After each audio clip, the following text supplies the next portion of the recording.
Hi all, welcome to week 6 of our class. This week we are going to start out by talking about the topic of cognitive science of religion with Dr. Cutter Calloway in our videos. He talks about how our minds influence and interact with our religious beliefs. So really interesting stuff here. He talks about dual processing theories, intuitive beliefs, and reflective beliefs. And all of this is connected to the topic that we are pivoting towards, which is the topic of thriving, which you will see come up in the next few weeks as well. This week, you begin a book by Barrett and King on thriving that explores the connection between evolutionary psychology and Christian theology.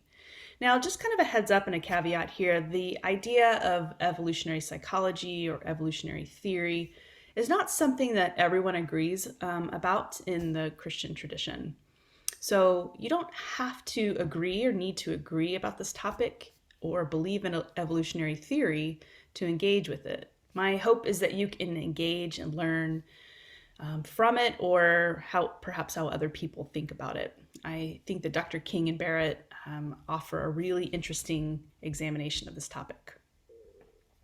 You'll note that the coffee and conversation video or audio with the 3 professors who have taught this course before, I've put as optional. And the reason I did this is because I've also created a review of weeks 1 to 5 with a PowerPoint and a short lecture, which I would highly encourage you watch.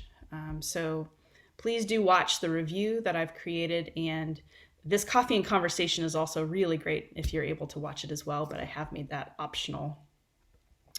We shift our practices this week to something that's a bit different. We're going to be thinking about creation care and thinking about ourselves as creation. Now, why creation care? Well, in previous weeks, we have been noting how we're connected to our bodies, how we're in relationship with others, and how we are embedded in various systems. And as we move forward, we're going to use that thinking to talk about a particular question of telos, or an end goal. What is all of this pointing towards? What is the culmination of being alive, is a way to ask the question, or what is the telos of being human? Now, what all of these authors are saying in different ways is, Dr. McBride, Brown, Strawn, Erickson, King, Barrett, Abernathy, all of these brilliant professors, they are talking about the telos of what it means to be human, as we understand it as Christian psychologists and as Christian theologians, is to be participating in God's ongoing work in the world. So we think about having alignment with this telos of God, of Yahweh, which is the shalom of all creation, the wholeness of all of creation.